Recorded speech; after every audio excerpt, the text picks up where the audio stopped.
You're listening to the Water Cooler Edit with Chris and Rich. Hello everybody and welcome to the Water Cooler Edit with my Bayut. And we're back, but this time we're live. And guess what? Rich has returned. Rich, thank you so much. And thank you for bringing the clouds with you. No worries at all. I'm back from glorious London. Sunny old England as it is at the moment. Yeah, I seem to have brought all the clouds back with me because there's been a heat wave over the last few weeks in the UK. You forgot the rain though. Most importantly, you forgot the rain. No, I've just seemed to have brought some clouds with me without the accompanying rain. You just bought them little dribbles, you know, the blink and you miss it kind of thing. It's like, oh, gone. Oh, it's some clouds to be cloud seeded, I guess. So yeah, fair enough. There's potential there. I like how you say that, and the sun just starts shining outside. Yeah. You know what you're doing out there, son. Old man shouts at sun. Yeah. I'm not that old, am I? No, I was referring more to myself. Not yet, anyway.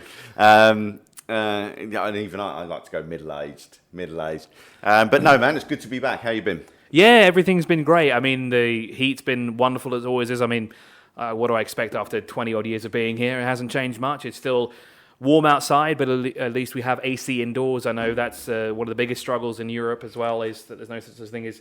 Well, there is AC, but it's very hard to get your hands on because, you know, you don't really need it there. Here, you do need AC, though. Yeah, I mean, absolutely. Look, I mean, if there was no AC here, I think a lot of us would struggle to be here, right?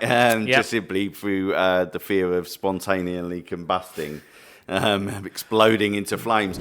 Speaking of places, the H1 market report is out, and I learnt today that the H in H1 stands for half, hence why we had H1 and not Q2. Makes more sense to me now, because I kept calling it quarter two for some reason. No, but it takes the first 6 months of the year, and it is out now on My Bayut. You can check it all out. We've got one on buying, we've got one on renting, we have for Dubai, Abu Dhabi, and the Northern Emirates. Now, when you read it, and if you compare it to Q1, there aren't really any properties that really stand out or locations, because it's more or less the same thing. Now, a lot of these areas, including Dubai Marina, downtown Dubai, even places like Silicon Oasis, plus other affordable and luxurious areas, they're just popular because what they have around you. There's amenities, there's facilities, the buildings are fantastic, they're well kept.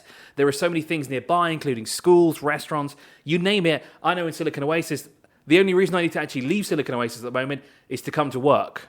We could move the office there to Silicon Oasis. I wouldn't have to leave. I could stay within the confines of my community, but that's the way life works. But looking at the market report, as I said, not really any major changes now, Rich, are there?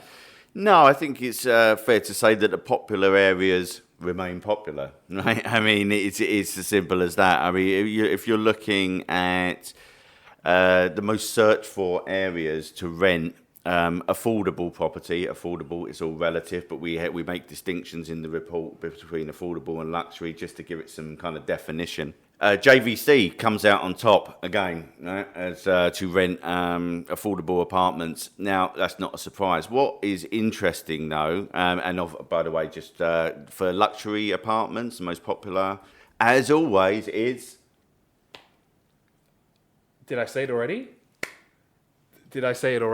Drum roll. Dubai Marina. Yes, absolutely.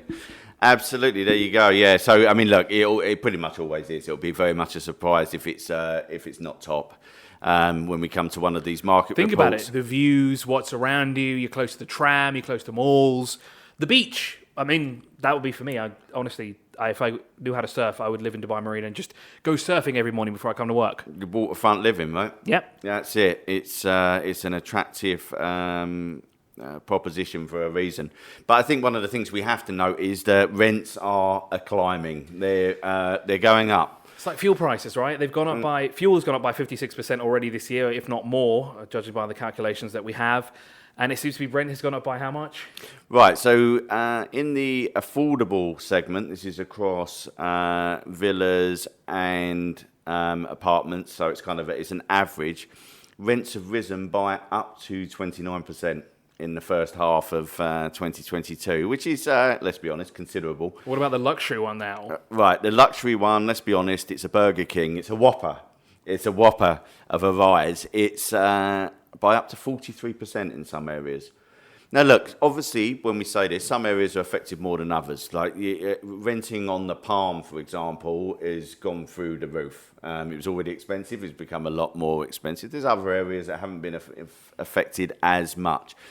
But the bottom line is, right, it's there's demand out there. More people are coming to live in Dubai and the UAE. Demand increases the need for supply, and therefore prices rise. So that's basically, they're the trends we're seeing in the rental market in the first half of 2022. It kind of doesn't compute to me at the moment because obviously it is hot outside, but seeing as this is the H1 report, this is the first 6 months of the year, it makes a lot of sense because obviously a lot of people are looking to buy some property here, whether it be on the beachfront, kind of like a summer home, maybe a winter home as well, because of course we do have fantastic weather here during the winter time. It's just a little bit hot during the summertime. But of course people are nabbing up the property because there was a small decrease in property earlier this year. I myself was looking at it as well, and I kept my eye on it, and I just watched them go up and up and up, and I kind of regret the decision not buying then. And the trends shown in the market report reflect exactly what you've just said. I tell you what's quite interesting though. In the first 6 months of the year, quite the amount of transactions in Dubai, sales transactions, property transactions, obviously, 14,576 in the first 6 months. That's on and off plan.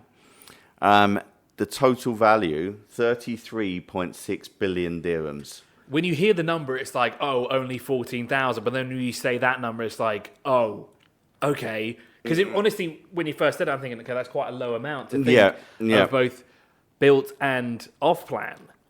But then when you say billions. This is the data, by the way, I should say, from direct from Dubai Land Department. Because, of course, property is a big investment. It's not something that you can do every day. It's kind of like a car you can kind of do every month if you really wanted to. Granted, probably not a great idea to do it in the market right now. Now it's time to sell, not buy.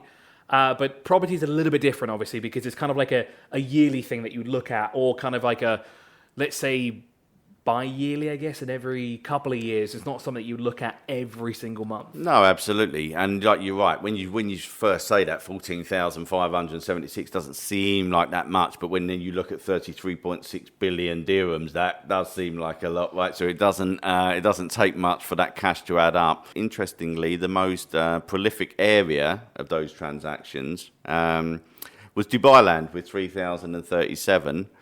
Followed by Jumeirah Village Circle with 2,491, and respective mentions for Damac Hills 2, which is Akoya, the artist formerly known as Akoya, the Springs and Arabian Ranches. They all saw a fair amount of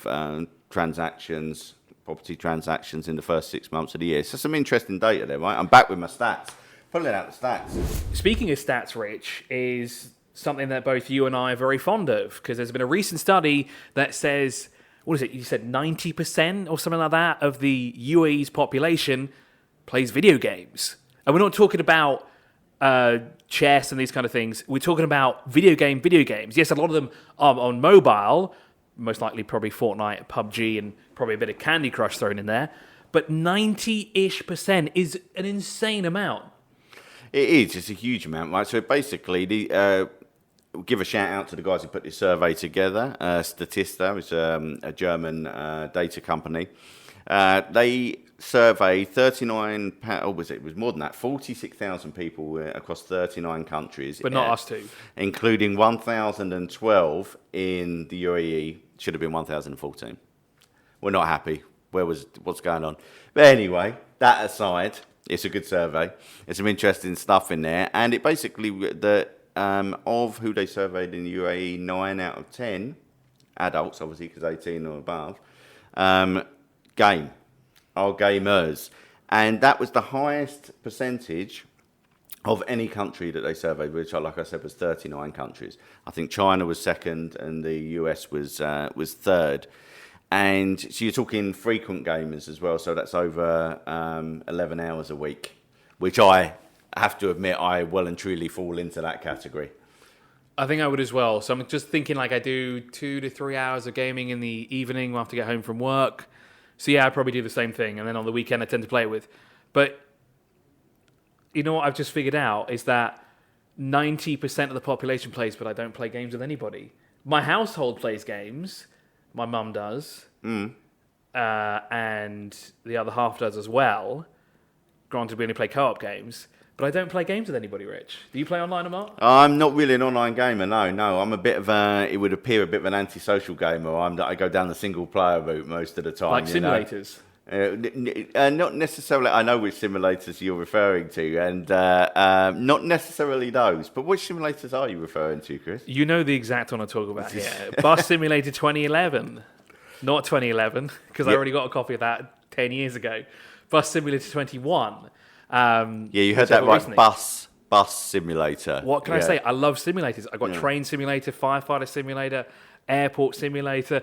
I love these things. I saw one recently called Power Wash Simulator, and there's another one called Lawn Mowing Simulator. Granted, I want to do none of this in my actual life, except for driving a bus. It's been a passion of mine since I've been very small, and I have driven a bus once, but not on the actual road.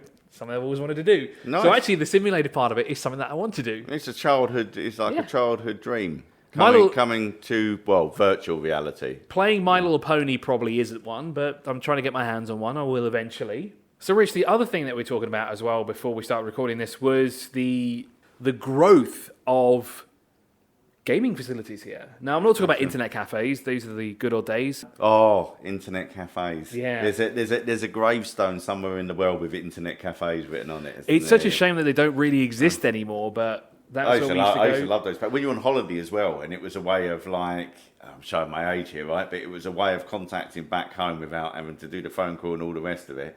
You used to go to an internet cafe. I remember going to one in Orlando in Florida. Who used it? What? We used it to play video games.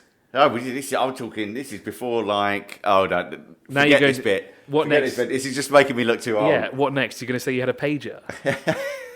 I got offered one at a job once. So one piece of tech I don't actually own. I'd like a pager actually. I'd like to understand how it actually worked because I just don't understand it.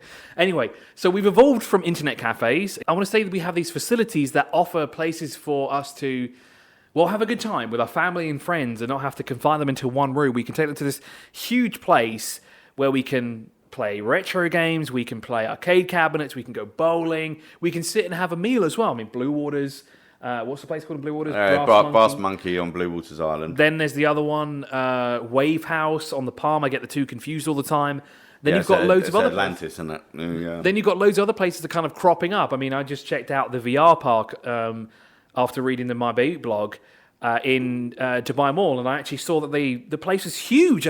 I thought it was just one floor. It's on 3. And there are things all over the place. They had bumper cars, they had PS5s and PS4s that you could play on. They had traditional arcade cabinets, VR stuff. It was awesome. It's a gaming metropolis is what it is. And very, very popular. And shouts to, as we know, how popular gaming is in this country. More and more of these places are cropping up. But I kind of like places like Brass Monkey and Wave House because it can be like a family experience, right? Like you say. So it's not just you've got the arcade with the retro arcade games, going back to like stuff like Mrs. Pac-Man and things like this, like real classics. You've also got stuff like air hockey, right? Who doesn't love air hockey? You've got the old basketball hoops trying to see how many you can get within a minute and stuff like that. But for the gamers there's real modern arcade games as well. I mean, also you'll have your kind of stuff like Mario Kart where you can all play in the same race and things like that.